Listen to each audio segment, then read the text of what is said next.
So hey everyone, welcome to the channel. तो भाई क्या हाल चाल है आप सभी के। तो यार आज की क्लास में हमने पढ़ना है डेप्रिसिएशन चैप्टर को। टीएस ग्रेवाल बुक से हम पढ़ाई कर रहे हैं और डेप्रिसिएशन चैप्टर के बारे में मैं एक चीज़ बता दूं यार, काफ़ी कॉन्सेप्ट बेस्ड चैप्टर है, आसान चैप्टर नहीं है, ठीक है। तो आपको थोड़ा सा दिमाग लगाना पड़ेगा और उसके लिए मैंने ना कॉन्सेप्ट वीडियो बना रखा है, तो पूरे चैप्टर का ओवरव्यू आपको समझ में आ जाएगा कि मशीनरी अकाउंट बनाते कैसे हैं और मशीनरी अकाउंट में मंथ्स की कैलकुलेशन कैसे करते हैं। हम उसमें कंफ्यूज हो जाते हैं भाई 3 महीने या 4 महीने, डेट ऑफ सेल का क्या चक्कर है। तो सारी चीज़ें ना मैंने कॉन्सेप्ट वीडियो में बना रखी हैं। तो इस चैप्टर की आप प्लेलिस्ट चेकआउट करोगे तो सबसे पहला वीडियो क्वेश्चन नंबर 1 से भी पहला वीडियो है कॉन्सेप्ट का, तो उसको जाकर आपने जरूर चेकआउट करना है। दूसरी इंपॉर्टेंट चीज़ यार, दूसरी चीज़ ये होगी कि अगर आप चैनल के ऊपर पहली बार आ रहे हो, चैनल को फर्स्ट टाइम विजिट कर रहे हो, तो आप चेकआउट कर सकते हो playlist section. TS Grewal book के मैंने सभी चैप्टर्स, जर्नल हो गया, लेजर हो गया, कैश बुक हो गया, सभी चैप्टर्स की प्रैक्टिकल प्रॉब्लम जो एक्सरसाइज होती है जिसमें मेन क्वेश्चंस होते हैं, लॉन्ग क्वेश्चंस होते हैं, सभी क्वेश्चन मैंने सॉल्व करके रखे हुए हैं। तो आप जस्ट एक बार चैनल को चेकआउट करो। आपको चैनल अच्छा लगता है तो यार चैनल को आप शेयर कर सकते हो अपने दोस्तों के साथ। आपको लग रहा है काम का चैनल है तो चैनल को आप सब्सक्राइब भी कर सकते हो। So welcome everyone. आज की क्लास में हम लोग कंटिन्यू करेंगे डेप्रिसिएशन चैप्टर को और रिटर्न डाउन वैल्यू मेथड हमारा चल रहा है। तो यार अगर आप चैनल पर पहली बार विजिट कर रहे हो तो प्लेलिस्ट सेक्शन आप जाकर चेकआउट करो। क्लास 11 क्लास 12 दोनों ही क्लासेस के टीएस ग्रेवाल के हम लोग टर्म 1 के सभी चैप्टर्स कवर कर चुके हैं और अब हम टर्म 2 के चैप्टर्स को और उनके क्वेश्चंस को प्रैक्टिस कर रहे हैं। तो डेप्रिसिएशन चैप्टर का फर्स्ट मेथड हो चुका है। रिटर्न डाउन वैल्यू मेथड हम लोग आज की क्लास में कंटिन्यू कर रहे हैं और आज की क्लास में हमने स्टार्ट करना है 25th क्वेश्चन से। तो यहाँ पर बोल रहे हैं ऑन 1 अक्टूबर 2021। देखो मैं हमेशा कहता हूँ डेप्रिसिएशन चैप्टर के क्वेश्चंस में ना डेट्स बड़ी ज़्यादा इंपॉर्टेंट होती है, ठीक है। तो डेट्स को इग्नोर नहीं करना है, डेट्स के बेसिस पर ही क्वेश्चन हमारा सॉल्व होगा। तो यहाँ कह रहा है Rahul traders purchase a machine for 25,000 and spend 5,000 for carriage and freight, 1,000 for brokerage, 4,000 for installation. देखो आपको मैं बता दूं, जब भी हम कोई मशीनरी खरीदेंगे और उसके ऊपर जितना भी छोटा मोटा खर्चा होगा ना, वो आपने अलग नहीं लिखना, वो आपने मशीनरी में ऐड कर देना है। तो यानी कि यहाँ पर मशीनरी 25,000 की नहीं मानेंगे, उस पर जितना भी छोटा मोटा खर्चा हुआ है उसको मशीनरी में ऐड करो। तो मतलब क्या हुआ, 25,000 प्लस 5 यानी कि 30 प्लस 1 31 प्लस 4 35। तो यानी कि मशीनरी हमारी कितने की होगी, हमारी मशीनरी 25 की नहीं है, हमारी मशीनरी 35,000 की मानी जाएगी। रेट ऑफ डेप्रिसिएशन 10% है। मेथड उन्होंने यहाँ पर मेंशन करा है, ठीक है। रिटर्न डाउन वैल्यू मतलब डिमिनिशिंग बैलेंस, रिटर्न डाउन कुछ भी वो लिख दे, एक ही बात है। On 31 March 2024 the machine was sold to Deepa for 3,500 and 500 was paid as commission to broker through whom the sale was effected. देखो ये चीज़ हम पहले भी किसी क्वेश्चन में कर चुके हैं, आपको याद रखना है। जैसे आप लोग प्रॉपर्टी वगैरह अगर आपने कभी सुना हो, अपने मोहल्ले में पेरेंट्स को बात करते हो या कभी भी कहीं पर भी सुना हो, तो आपको पता होगा जब भी हम प्रॉपर्टी भी खरीदते हैं ना तो हमें कमीशन पे करनी होती है, ठीक है। और अगर प्रॉपर्टी बेचते हैं तब भी हमें कमीशन पे करनी होती है ब्रोकर को। ब्रोकर दोनों तरफ से कमाता है, बायर से भी कमाता है, सेलर से भी कमाता है। तो यहाँ पर क्या हो रहा है, हमने किसी के थ्रू ना, किसी ब्रोकर के थ्रू ना हमने मशीनरी बेची है। तो हुआ क्या, हमने बेची तो 30,500 में, लेकिन ब्रोकर को हमारे को खर्चा देना पड़ गया 500 रुपये का। तो हम अपनी सेल को 30,500 नहीं मानेंगे, हम नेट सेल मानेंगे। नेट सेल मतलब उसमें से छोटा मोटा खर्चा हटा दो। तो 3,500 में से 500 हटा देंगे तो हम अपनी सेल को 30,000 का ही मशीनरी अकाउंट में शो करेंगे। फिर वो बोल रहे हैं फाइंड आउट द प्रॉफिट और loss on sale of machine if the accounts are closed on 31st March every year। देखो कहीं पर बोल तो नहीं रहा है कि prepare machinery account, but still हम लोग इसको मशीनरी अकाउंट प्रिपेयर करेंगे और उसके थ्रू ही इसकी वैल्यूज निकालेंगे, ये गेन वाली वैल्यू भी और ये जो आपको date of sale value given है इसको भी हम मशीनरी अकाउंट के थ्रू ही निकालेंगे। ऑलराइट, तो देखो ऊपर मैंने डेट्स लिख रखी हैं। तो एक ही मशीनरी बाय करिए, उसी मशीनरी को सेल करा। बहुत ही सिंपल क्वेश्चन है, ठीक है। मतलब इतना इजी है कि आप खुद से कर सकते हो, लेकिन फिर भी आंसर में कहीं दिक्कत है, मैच ना करे कोई फिगर, तो चेक करना सोल्यूशन, ठीक है। बट बहुत इजी क्वेश्चन है, तो स्टार्ट करते हैं। याद रखना जो भी आपको फर्स्ट डेट गिवन है वहीं से आपको मशीनरी अकाउंट बनाना है। तो 2021 अक्टूबर 1 को मशीनरी अकाउंट बनाना प्रिपेयर करेंगे और यहाँ लिखेंगे टू बैंक अकाउंट, क्योंकि हम खरीद रहे हैं मशीनरी और कितने में खरीद रहे हैं, सारी छोटी छोटी वैल्यूज ऐड करके 35,000 टोटल आ रहा है। तो ये हमने मशीनरी खरीदी है, एक ही मशीनरी है, तो इसको M1 वगैरह लिखने की जरूरत नहीं है, एक ही मशीनरी है। अच्छा अब इसको ईयर को क्लोज करो, तो 2021 को स्टार्ट हो रहा है, क्लोज कैसे होगा, मार्च 31 को। तो यहाँ लिखो बाय डेप्रीसिएशन और एग्जिस्टिंग मशीनरी पे डेप्रीसिएशन लगा दो।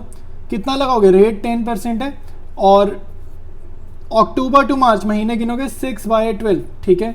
तो ये आपका कितना आ जाएगा 3500 डिवाइडेड बाय 2 आएगा बेसिकली, तो 1750 आपका डेप्रिसिएशन चार्ज होगा। इसके बाद निकालो बैलेंसिंग फिगर, तो यहाँ लिखो बाय बैलेंस CD, तो ये अपनी होती है बैलेंसिंग फिगर।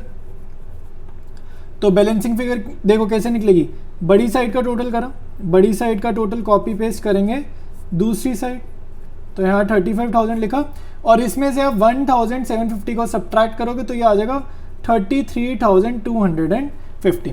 तो जो बैलेंस CD होता है ये कौन सी डेट है 2022। तो अब नेक्स्ट डेट क्या होगी, ये फाइनेंशियल ईयर क्लोज, ये पहला साल कंप्लीट, नेक्स्ट डेट क्या होगी 2022 है ना, तो यहाँ पे 2022 ही आएगा और जस्ट एक दिन आगे आ जाओ April 1, ठीक है।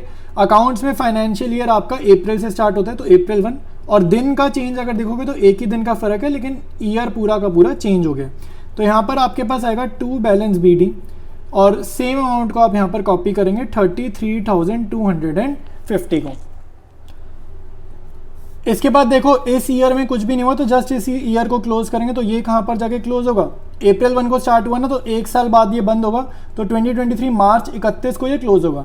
डेप्रिसिएशन चैप्टर में ऐसे ही नहीं क्लोज करते, एग्जिस्टिंग मशीनरी पे डेप्रिसिएशन लगाएंगे, तो 33,250 पे आप डेप्रिसिएशन लगाएंगे पूरा 10%, तो ये हो जाएगा 3,325, ठीक है।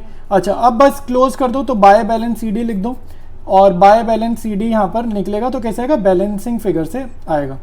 तो ये बैलेंसिंग फिगर कैसे आएगी भाई, बड़ी साइड का टोटल करा जैसे हम लेजर में करते थे, तो 33,250 बड़ी साइड का टोटल कॉपी किया इधर 33,250 माइनस करेंगे 3,325, तो 33,250 में से इसको माइनस करेंगे ये आएगा 29,925, ठीक है। तो ये हो गया। अब ये क्या डेट है भाई 2023 मार्च 31, जस्ट एक दिन आगे आओ April 1 और ईयर आपका सेम ही रहने वाला है 2023, तो ये आपका न्यू फाइनेंशियल ईयर स्टार्ट हो गया टू बैलेंस BD और 29,925, ठीक है। अब आप ध्यान से देखो आपको ऊपर डेट ऑफ सेल बताई जा रही है March 31, तो ये ईयर की क्लोजिंग जो है ना, इस ईयर की क्लोजिंग क्या है March 31 ही है, तो इस दिन हम सेलिंग कर रहे हैं, तो यानी कि बाय बैंक सेल की यहाँ पर एंट्रीज आएंगी बाय बैंक, ठीक है। और बाय डेप्रिसिएशन भी यहाँ पर आप लिख देंगे, ठीक है, बाय डेप्रिसिएशन भी आप यहाँ पर लिख देंगे।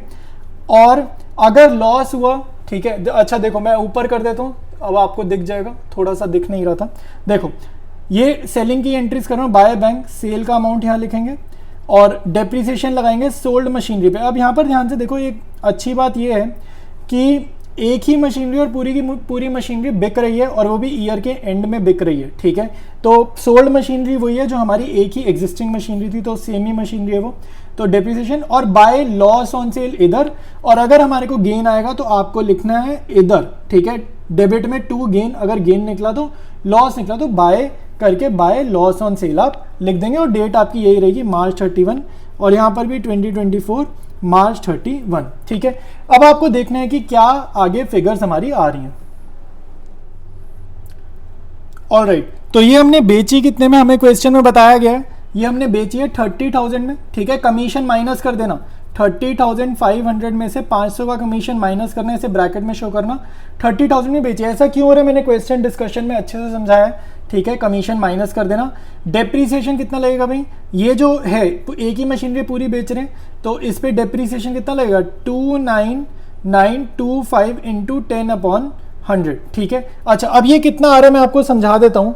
इसका जब आप डेप्रीसिएशन लगाओगे ना तो ये देखो बहुत ध्यान से समझो, बहुत ध्यान से, 29,925 का जब आप 10/100 निकालोगे, जब आप डेप्रीसिएशन निकालोगे, ये आपका आ रहा है 299.2.5, ये डेसिमल में आ रहा है ना, देखो ये 0 से 0 कटा तो एक 10 आ गया, तो एक 10 मतलब एक डिजिट छोड़ के डेसिमल लगाओ, तो 2992.5। अकाउंट्स में मैंने आपको समझाया है कि डेसिमल में नहीं लिखते आंसर, 0.5 है तो एक बढ़ा दो, तो 92 है ना, तो एक बढ़ा दोगे क्या हो जाएगा 93, तो 2993 इस क्वेश्चन में हमारी डेप्रीसिएशन हो जाएगी, ठीक है। तो यहाँ लिखा 2993, ठीक है।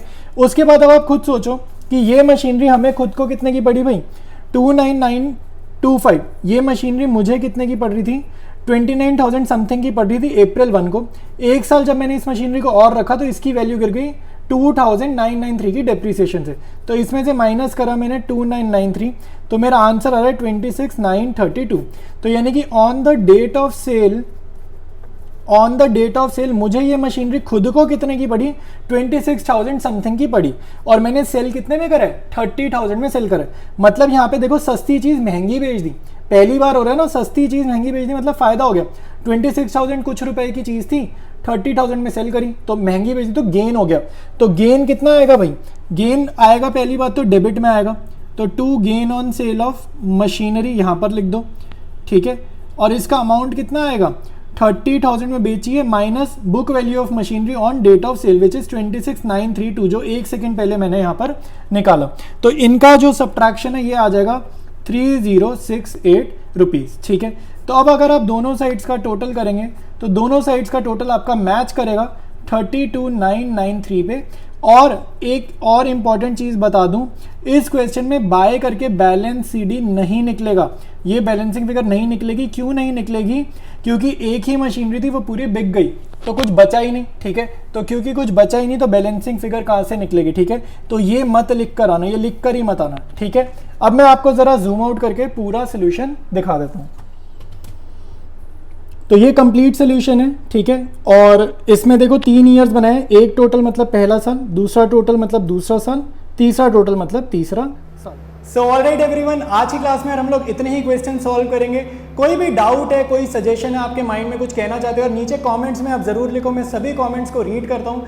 जो भी डाउट्स होते हैं मेरी कोशिश रहती है यार मैं आपके डाउट्स को कमेंट्स में ही क्लियर कर पाऊँ, और कुछ ज़्यादा बड़ी चीज़ होती है तो मैं उसके लिए एक डेडिकेटेड वीडियो भी लेकर आ जाऊँगा। तो वीडियो अच्छा लगा तो यार वीडियो लाइक ज़रूर करना, चैनल को अपने दोस्तों यारों के साथ शेयर करना। चैनल अभी न्यू है तो अगर आप लोग सपोर्ट करना चाहते हो तो सब्सक्राइब भी आप लोग कर सकते हैं। तो कंटिन्यू करेंगे इसी चैप्टर को नेक्स्ट वीडियो में।